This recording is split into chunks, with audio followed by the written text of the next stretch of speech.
और कोई साधारण बात नहीं है।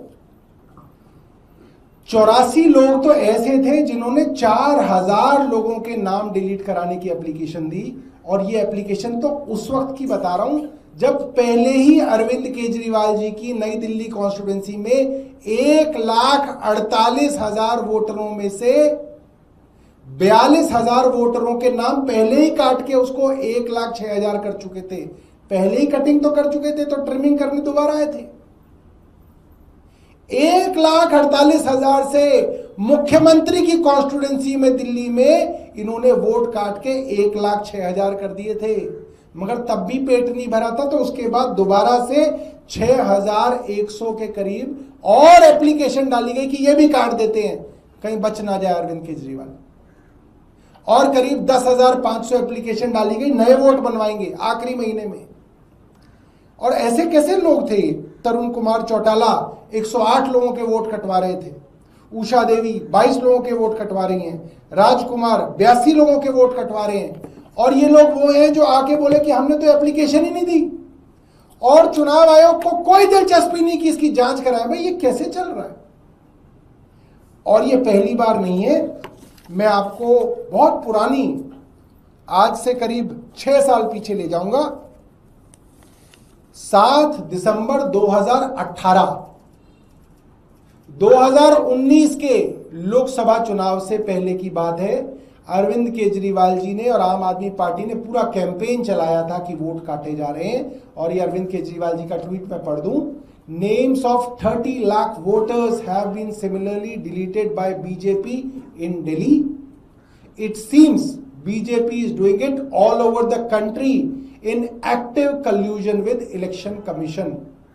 ये ज्वाला गुट्टा जो थी, ये बैडमिंटन प्लेयर थी हैदराबाद की, इनका वोट, इनकी मां का वोट, इनकी बहन का, इनके फादर का, सबका वोट काट दिया गया था। तब इन्होंने ट्वीट किया था ये कि हम 12 साल से यहां पे रह रहे हैं, तेलंगाना इलेक्शन से पहले हमारे वोट काट दिए गए। आप में से बहुत सारे पत्रकार उस चीज को शायद रिलेट ना कर पाए, मगर जो गरीब लोग मेरी इस प्रेस वार्ता को सुन रहे होंगे उनको ये बात मालूम है कि करीब 2013-14 से ये बात अक्सर चुनाव से पहले देखी जा रही है कि जिस दिन वोटिंग वाला दिन है, गरीब आदमी घर से निकलता है वोट डालने के लिए और वहां पता चलता है उसका वोट ही नहीं है। वो परेशान होकर कभी इस टेबल पे कभी उस टेबल पे घूम रहा होता है और उसका वोट नहीं मिल रहा होता। खास तौर पे गरीब इलाकों के अंदर, जहां पे पूर्वांचली लोग अनऑथराइज कॉलोनी में रहते हैं वहां पर, जहां झुकी झोंपड़ियों के अंदर लोग रहते हैं वहां पर, जहां गांव के अंदर छोटे छोटे कमरों के अंदर लोग रहते हैं वहां पर लोगों के वोट बड़े लेवल पे काटे जाते हैं। और हर वो गरीब आदमी जो मेरी इस प्रेस वार्ता को सुन रहा होगा वो आज जान रहा होगा कि उसका वोट कैसे काटा जा रहा है।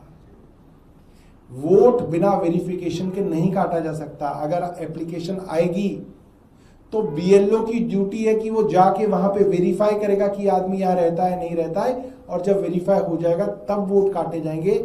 मगर इस पिछले 10-11 सालों के अंदर बिना वेरिफिकेशन के फर्जी एप्लीकेशनों की बिना पर लाखों वोटों को काटने का काम पूरे देश में किया गया।